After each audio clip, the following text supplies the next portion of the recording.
রোজা আমার জন্য, রোজার পুরস্কার আমি আল্লাহ নিজেই দেবো। কোন সুবহানাল্লাহ। আরেকটা বর্ণনা হলো ওয়ানা উজসা বিহি, রোজা আমার জন্য আর রোজার পুরস্কার আমি আল্লাহ নিজেই। কোন সুবহানাল্লাহ। একজন রাজা বলেছিল তার দরবারে যারা আছে, তার রাজ্যে যারা আছে, যে যেটার উপর হাত রাখতে পারবা ওইটা নিয়ে নেবা, যে যেটা ধরবে সেইটা তাকে দিয়ে দেওয়া হবে। প্রত্যেকেই ভালো ভালো জিনিসগুলো গিয়ে ধরছে। কেউ ধরছে স্বর্ণের থলি, কেউ বলদ ধরছে, কেউ ঘোড়া ধরছে, কেউ হাতি ধরছে। যার যেটা ভালো লাগে সে সেইটা ধরছে। রাজার ঘোষণা, যে যেটা ধরবে তাকে সেইটা দিয়ে দেওয়া হবে। রাজার একটা দাসী ছিল, সে রাজার পিছনেই থাকতো সব সময়। সবাই দৌড়াদৌড়ি করছে, এইটা ওইটার উপর হাত রাখতেছে, কিন্তু দাসী নড়েও না চড়েও না। খেয়াল করবেন, দাসীকে যখন রাজা বললেন তুমি নাড়াচাড়া করছো না কেন, যার যার মতে সে সে ধরে ধরে নিচ্ছে, যে যেটা পারছে, তুমি এখানে কেন বসে আছো? কয় রাজা মশাই আপনি কি বলছেন, যে যেটার উপর হাত রাখবে সেইটা তার। আপনি তাকায় দেখেন আমার হাতটা কোন জায়গায়। ওর হাতটা রাজার কাঁধে রাখা আছে। রাজা যদি ওর হয়ে যায় আর কিছু লাগে? ওই রাজ্যের সব কিছুই তার। আল্লাহ বললেন আস-সাওমু লি ওয়া আনা উজসা বিহি, রোজা আমার জন্য, এই রোজার প্রতিদান আমি আল্লাহ নিজেই। সুবহানাল্লাহ। কারণ একটা কারণে আল্লাহ তাআলা এই ঘোষণা দিলেন, সালাত, যাকাত, হজ, এইগুলো মানুষ আন্তরিকতার সাথেও করে, আবার অন্যকে দেখানোর জন্যও করে, ঠিক কিনা? একটা মজলিসে এসেছে, সবাই নামাজ পড়ছে, এখন আমি না পড়লে কি বলে মানুষ? ওযু আছে কি নাই, দিল ঠেলা দুইটা, শুরু হয়ে গেল। যাকাতের ক্ষেত্রেও তাই। টাকা হয়েছে, যাকাত না দিলে কি বলবে মানুষ? কিছু কম দামি সেরা লুঙ্গি, ফাটা কম্বল কিনে মানুষকে লাইন ধরাইল, একে একে এসে নিল, তার নাম হলো সমাজে। টাকা হয়েছে, হজ না করলে মানুষ কি বলবে? তাহলে এই সকল ইবাদতের ক্ষেত্রে রিয়া, লোক দেখানোর একটা সুযোগ আছে। লোক দেখানোর জন্যও করে, আন্তরিকতার সাথেও অনেকে করে। কিন্তু রোজা শুধুমাত্র এমন একটা ইবাদত, সারাদিন না খেয়ে মানুষ দেখানোর জন্য কোনো পাগলও থাকবে না, ঠিক কিনা? আল্লাহর জন্যই থাকবে। সুযোগ না থাকলে সে লুকায় লুকায় গিয়ে আপনার সকালবেলা ব্রাশ করলো, ইফতারের আগে মিসওয়াক করলো, মানুষকে দেখাচ্ছে রোজা আছে, কিন্তু মাঝখানে সুযোগ পাইলে চিপাই চিপাই সে খায়া নিতে পারবে কি পারবে না? এমনও লোক আছে বাথরুমে বসে থেকে ওদের তৃপ্তির খাবারটা খাবে, কথা বলে না? এরা স্যাক্রিফাইস করছে কার জন্য? কার জন্য করছে? এই জন্য আল্লাহ বললেন ওয়া আনা উজসা বিহি, এর প্রতিদান আমি আল্লাহ নিজেই। সুবহানাল্লাহ, জোরে কর। আল্লাহ রাব্বুল আলামিন জানাই দিলেন, যারা তোমরা দুনিয়ার জমিনে কষ্ট করে সকাল থেকে সন্ধ্যা পর্যন্ত রোজা রাখবে, তাদের প্রতিদান হিসাবে আমি আল্লাহ রাব্বুল আলামিন জান্নাতে 8টা দরজার মধ্যে একটা দরজা তাদের নামে এন্ট্রি করে দেব। কোন সুবহানাল্লাহ। ইন্না লিল জান্নাতি সামানিয়াতি আবওয়াব, জান্নাতের 8টি দরজা আছে। জোরে কোন কয়টা? 8টি দরজার মধ্যে ওমিনহা বাবুর রায়্যান লা ইয়াদখুলুহা ইল্লা সাইমুন, একটা দরজার নাম হলো রায়্যান। ওই রায়্যান নামক দরজা দিয়ে রোজাদাররা ছাড়া আর কেউ প্রবেশ করতে পারবে না। কোন সুবহানাল্লাহ। একটা রিজার্ভ করে দেওয়া হবে তাদের জন্য। লাম ইয়াজমা আবাদা, ওই দরজা দিয়ে যারা একবার ঢুকে যাবে, এন্ট্রি নিবে যারা, তাদের কখনো আর পিপাসা লাগবে না। কোন সুবহানাল্লাহ। তাহলে এই জন্য একান্ত আল্লাহর জন্য রাখা হয়, এই জন্য পুরস্কারটা আল্লাহ নিজেই দিবেন, এবং আল্লাহ নিজেই এর পুরস্কার। আমরা এই রোজা রাখবো ইনশাআল্লাহ, পড়েন সবাই। শুধুমাত্র কিয়ামতে যে উপকার, বিষয়টা এমন না, দুনিয়াতেও রোজার কিছু উপকার আছে। আমি 5 মিনিটে শেষ করবো এই বিষয়টা। মানুষের শরীরে ব্রেনড্রাইভ নিউরোট্রফিক ফ্যাক্টর নামে একটা অ্যাসিড আছে, একটা হরমোন আছে। এই ব্রেনড্রাইভ নিউরোট্রফিক ফ্যাক্টর যদি মানুষের শরীর থেকে নির্গত হয়, ওই মানুষের রোগ প্রতিরোধ ক্ষমতা বেড়ে যায়। কোন সুবহানাল্লাহ। ব্রেনড্রাইভ নিউরোট্রফিক ফ্যাক্টর যদি মানুষের শরীর থেকে নিঃসরণ হয়, ওই মানুষের মেজাজের ভারসাম্যতা রক্ষা থাকে। তার মানে ওই মানুষের মেজাজটা খারাপ হয় না, আর ওই মানুষটা রোগ প্রতিরোধ ক্ষমতা তার শরীরের মধ্যে বেড়ে ওঠে। এইটা হলো দুনিয়াবি উপকার।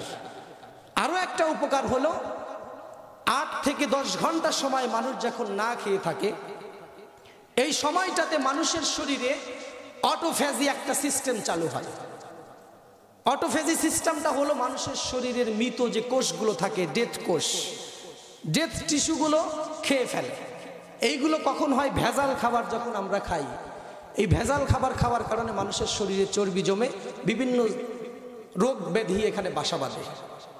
আর এই রোজার মধ্যে যখন মানুষ না খেয়ে থাকে, অটোফেজি একটা সিস্টেম চালু হয়, যার মাধ্যমে এই ডেথ টিস্যুগুলোকে খেয়ে ফেলে মানুষের শরীরের রোগ প্রতিরোধ ক্ষমতাকে বাড়ায় দেয়। সুবহানাল্লাহ। তাহলে রোজা রাখলে দুনিয়াতে উপকার আছে না নাই? আখিরাতে পুরস্কার আছে না নাই? দুনিয়াতেও উপকার, আখিরাতেও পুরস্কার। এরপরেও আমরা কিছু মানুষ রোজা আসলে বলি আমার পেটে আলসার। কথা বলে না? আছে না নাই? আল্লাহ তাআলা এই জন্য বললেন ওয়ানা উজসা বিহি, এর পুরস্কার আমি আল্লাহ নিজেই দেব। সুবহানাল্লাহ, সুবহানাল্লাহ। কারণ কোনো মানুষ আল্লাহকে দেখানো, আল্লাহ ছাড়া অন্য কাউকে দেখানোর জন্য রোজা থাকবে না। লিসাইমি ফারহাতান, রোজাদারদের জন্য দুইটা খুশি। কয়টা খুশি? কল একটা হলো ইনদা ফিতরিহি ওয়া ইনদা লিকাই রাব্বি। ফিতরিহি মানে দুইটা বর্ণনা এখানে, একটা হলো ইফতার আর একটা হলো ঈদের নামাজ।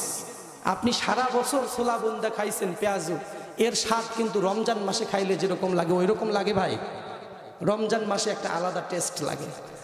আর যেই ব্যক্তি রোজা থাকে না, যতই মুসান্নি ইফতার করতে যাক না কেন, গরু আর ছাগল ঘাস খাইলে যেমন লাগে ওর কাছে ইফতারও ওই রকম লাগে। ওর কাছে ইফতারির মজা লাগে না, টেস্ট লাগে না, রোজাদারদের জন্য যেমন লাগে। আবার ইনদা ফিতরিহি, ঈদের নামাজে যখন একজন রোজাদার মানুষ যায় একটা আত্মতৃপ্তি আসে, কিন্তু সারা মাস রোজা রাখে নাই, ওই যদি ঈদের নামাজে যায় ওর কাছে নিজের চোর চোর লাগে, একটা অপরাধী ফিল হয় নিজের মধ্যে। আমি তো এই জায়গার যোগ্য না। আগে আগে নতুন পায়জামা পাঞ্জাবি পরে চলে আসছে মুসাল্লি, কিন্তু আসলে ওই জায়গার যোগ্য ও আছে কি আসলে? এই জন্য ওর নিজের মধ্যে একটা অপরাধী ফিল হয়। এই জন্য আল্লাহ রাব্বুল আলামিন জানাই দিয়েছেন আস-সাওমুলি ওয়া আনা উজসা বিহি, এই রোজা শুধুমাত্র কেবলমাত্র আমার জন্য, আর এই রোজার প্রতিদান অন্য কেউ দিবে না। এই রোজার প্রতিদান আমি আল্লাহ নিজেই দেব। কোন সুবহানাল্লাহ। তাহলে দুনিয়াতেও উপকার, আখিরাতেও উপকার। আমরা রোজা রাখলে আমাদের পেটে আলসার, এই কথা কেউ বলবো না। আজকে আপনারা নিয়ত করুন আপনাদের রমজান মাসের সমস্ত রোজাগুলো রাখবেন, এবং এই যে নামাজ অনেকে ধরে ফেলে রমজানে, আবার রমজান শেষ হলে ছেড়ে দেয়। নামাজ কি রমজানেই ফরজ নাকি 12 মাস ফরজ? নামাজ যেরকম রোজার কথা বললাম, দুনিয়াতেও উপকার আছে, আখিরাতেও আছে। নামাজেরও দুনিয়াতেও উপকার আছে। আমি সংক্ষেপে কিন্তু আপনাদেরকে সবগুলো কথা টাচ করার চেষ্টা করছি, সময় যেহেতু কম। নামাজের দুনিয়াবি উপকার হলো মানুষের শরীরে আমাদের যৌনাঙ্গের নিচে যে ফাঁকা জায়গাটা আছে এটাকে পেলভিক ফ্লোর বা পেলভিক মাসাল বলে।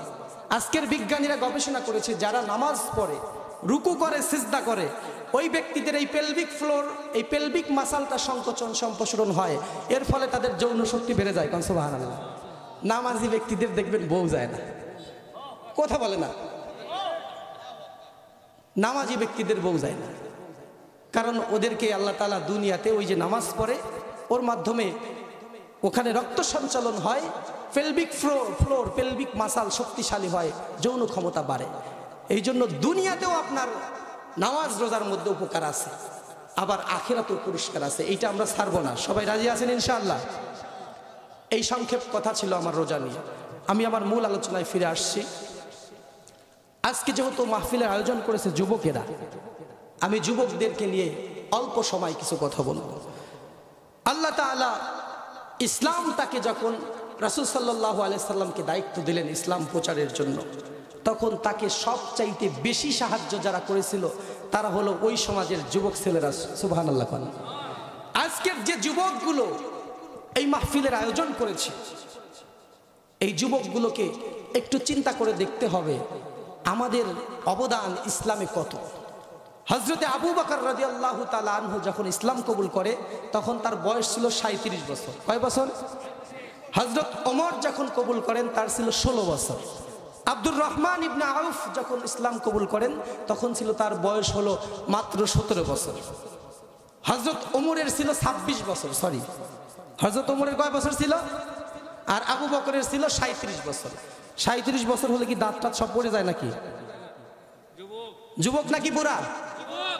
এই যুবকগুলোকে ইসলামের জন্য আল্লাহ কবুল করেছে, তাদের রক্তের উপর ইসলাম প্রতিষ্ঠিত হয়েছে। আমরা যারা সমাজে যুবক আছি, ইসলামের সুশীতল ছায়ার নিচে আমাদেরকে আশ্রয় গ্রহণ করতে হবে। রাসূল সাল্লাল্লাহু আলাইহি সাল্লাম জীবনের শেষ যুদ্ধ, একদম শেষ যুদ্ধ